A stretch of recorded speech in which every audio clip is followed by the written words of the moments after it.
Hi friends, మా mummy ఇవాళ chapatis egg bhurji curry చేయమని చెప్పిందనమాట. నాకు రోజు రెగ్యులర్గా తిని పఫ్స్ మంచి నాకేసి ఎగ్ బుర్జీతో పఫ్ చేస్తే ఎలా ఉంటుందని ట్రై చేస్తాను. చాలా బాగా వచ్చింది. దీనికి మనకి మెయిన్గా 4 ఆనియన్స్, 4 టమాటోస్, అంటే మనం కర్రీ కోసం కూడా చేస్తున్నాం కాబట్టి 4 అమౌంట్ తీసుకుంటున్నాం. మనం ఎన్ని పప్పు చేయాలనుకుంటే దానికి తగినన్ని మనం తీసుకోవాలన్నమాట. సో నేను ఇప్పుడు చేయాలనుకుంటుంది కర్రీకి కాబట్టి 4 ఆనియన్స్ తీసుకున్నాను. 4 ఆనియన్స్ని చిన్నగా సన్న స్లైసెస్ కట్ చేశాను, వీడియో చూపించిన విధంగా. మీరు కూడా సన్న స్లైసెస్ కట్ చేసుకోండి. అలా కాదు, మీరు మీ కన్వీనియంట్ బట్టి, మీకు వచ్చిన దాన్ని బట్టి మీరు సన్నగా కట్ చేసుకోవచ్చు. అలా ఒక ప్లేట్లోకి ఆనియన్స్ తీసుకొని టమాటోస్ 4 తీసుకున్నాం కదా, వాటిని కట్ చేసుకోవాలన్నమాట. వీడియోలో చూపించిన విధంగా అలా వేస్టేజ్ పైన అలా ఉంటుంది కదా, అది నేను చూపించిన విధంగా తీసుకుంటే టమాటో వేస్ట్ అవ్వకుండా వస్తుంది అనమాట. అలా కట్ చేసుకుంటే మనకి టమాటోస్ సన్న పీసెస్గా కుక్ అయ్యేదానికి చాలా ఈజీగా ఉంటుంది, సన్నగా వస్తుంది. టమాటోస్ చాలా వరకు వేస్ట్ అవ్వకుండా ఉంటాయి.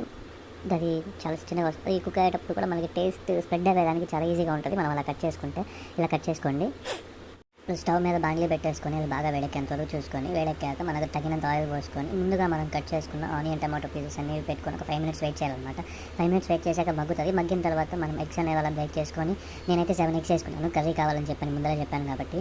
నాకు తగినంత సాల్ట్ అవన్నీ వేసుకుంటున్నాను. సాల్ట్ అండ్ అది పసుపు ఉంటుంది కదా, పసుపు వేసేసుకొని మనం దాన్ని అట్లా బేక్ చేసుకోవాలి. బేక్ చేసుకున్న తర్వాత అది బుర్జీలాగా మనకు రెడీ అవుతుంది. నేను చూపిస్తున్నది ఇలా బీట్ చేసుకున్న తర్వాత మనకి బుర్జీ రెడీ అయినట్టే. బుర్జీ రెడీ అయ్యాక దానిపైన నాకు కావాల్సినంత కారం, అంటే స్పైస్ కొంచెం తినాలనుకున్న వాళ్ళు కొంచెం వేసుకోవచ్చు, లేదు మాకు స్పైస్ కావాలనుకున్న వాళ్ళు స్పైస్ ఇంకొంచెం ఎక్కువ వేసుకోవచ్చు. మధ్యలో ఇంకో 2-3 పౌడర్స్ యాడ్ చేశాను అనమాట, అది సీక్రెట్ చెప్పకూడదు. సో నేను దాన్ని ఏం చేశానంటే, మనకి ఆ బుర్జీని మొత్తం పఫ్లోకి స్టఫింగ్ చేసుకున్నాను. స్టఫింగ్ చేసేసుకొని పఫ్ షేప్లో దాన్ని క్లోజ్ చేసేసుకున్నాను అనమాట. స్టఫ్ చేసుకున్న స్టఫ్ని మొత్తాన్ని. సో దానికి లైట్గా అవెన్ ప్యాన్లో పెట్టుకొని దానికి చుట్టూరు ఆయిల్ పూసేసుకొని ఒక బ్రష్ తోటి ఆయిల్ పెట్టేసి ఒక 250 degrees సెల్సియస్లో 10 మినిట్స్ నేను దాన్ని ఓవెన్లో హీట్ చేయడానికి అని చెప్పి ఓవెన్లో పెట్టేసి వదిలేసాను అనమాట. 10 మినిట్స్లో పఫ్ అయిపోతుంది.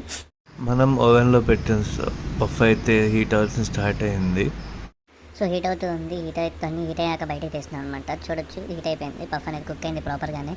దాని కలర్, టెక్స్చర్ చాలా సాటిస్ఫైయింగ్ ఉంది. Home made egg bhurji puff ready అయిపోయినట్టే మనకి. ఇప్పుడు దీన్ని తీసాము, కొద్దిగా చల్లారాక తిందామన్నమాట. వేడిగా తింటే నోళ్ళు తగలడిపోద్ది. దట్టు మనం 250 degrees సెల్సియస్ పెట్టాం కాబట్టి చాలా వేడి కంటే చాలా వేడిగా ఉంటుంది.